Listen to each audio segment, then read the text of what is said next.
गुलाबी झूठ एक छोटी लड़की, उसके परिवार और एक मनोरोगी हत्यारे जैक की कहानी है। एक छोटी लड़की अपने कमरे में चुपचाप खड़ी है। वो अपनी जांघों कर जानबूझकर खरोंचे मारती है ताकि ऐसा लगे कि उसे पहली बार पीरियड्स आए हैं। वो खून लगी स्कर्ट पहनकर डरने का नाटक करते हुए अपनी माँ के पास जाती है और उन्हें बताती है कि उसके साथ कुछ अजीब हुआ है। उसकी माँ घबरा जाती है और उसे कमरे में ले जाती है। पर यह सब एक योजना थी। जैसे ही दरवाज़ा बंद होता है, लड़की अपनी माँ को अपने मोबाइल की गैलरी दिखाती है। गैलरी में कई अलग अलग परिवारों की तस्वीरें थीं। माँ को कुछ समझ नहीं आता है। लड़की अपनी माँ को बताती है कि जैक, जिसने उन्हें अपने घर घूमने के लिए बुलाया है, वो एक हत्यारा है। वो उसे बताती है कि ये तस्वीरें उन लोगों की है जिन्हें उसने मार दिया है।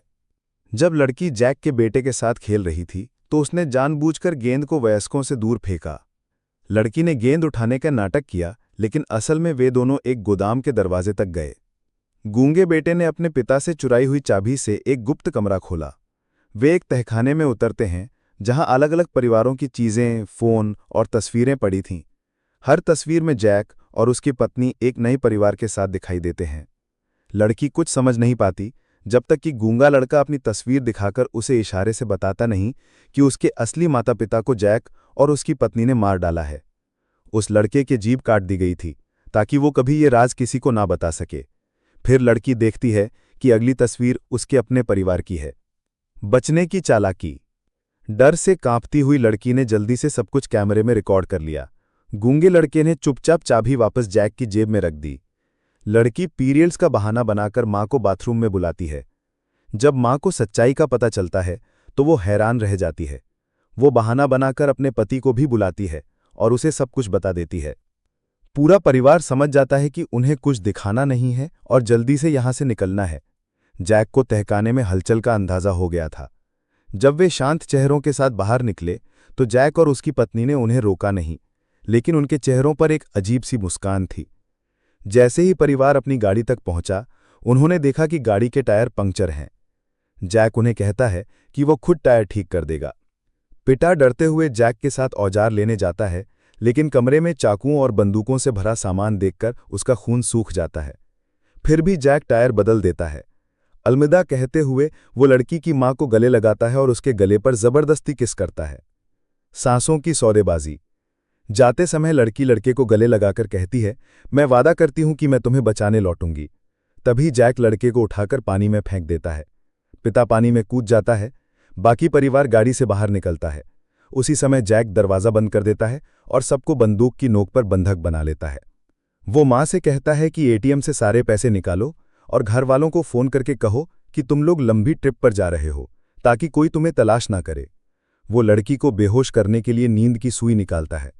बस यहीं एक मां की सहनशीलता टूट जाती है। वो अपनी जेब से चाकू निकालती है और जैसे ही जैक उसे बांधने आता है, वो उसे चाकू से मार देती है। आग, गोली और बदला। महिला की बहादुरी से सभी घर से बाहर भागते हैं, लेकिन जैसे ही वे बाहर आते हैं, जैक का साथी सांग ब्याओ आ जाता है। वो गोली चलाता है और गाड़ी के शीशे तोड़ देता है।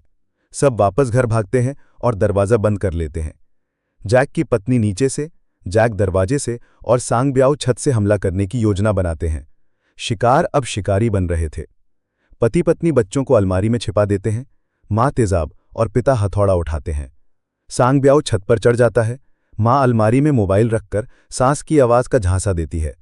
जैसे ही जैक अलमारी का दरवाज़ा खोलता है, माँ उसके चेहरे पर तेजाब फेंक देती है। अंतिम टक्कर। पर बच निकलना इतना आसान नहीं था। छत पर जैसे ही वे निकलते हैं, सांग ब्याओ गोली चला देता है। पिता अपनी जान पर खेलकर लड़ाई करता है, लेकिन भारी पड़ जाता है। माँ जमीन से हथौड़ा उठाती है और सांग ब्याओ के सिर पर दे मारती है। खून का फव्वारा फूट जाता है। वे सब भागते हैं, लेकिन जैक पीछे आ जाता है। अब वो बंदूक तानकर बेटी के सिर पर कहता है, तुम मेरी नई बीवी बनोगी, तुम्हारी माँ की जगह तुम। तभी लड़की उसकी कमर में सुई चुभो देती है। जैक बेहोश होकर गिर पड़ता है। पिता बंदूक उठाता है, लेकिन गोली नहीं चलाता और कहता है, कानून उसे सजा देगा, हम जानवर नहीं हैं। भावनात्मक निष्कर्ष। मासूमियत की आड़ में छिपे हैवान से भी डरावना कोई नहीं होता, और एक माँ अपने बच्चों के लिए शेरनी बन जाती है।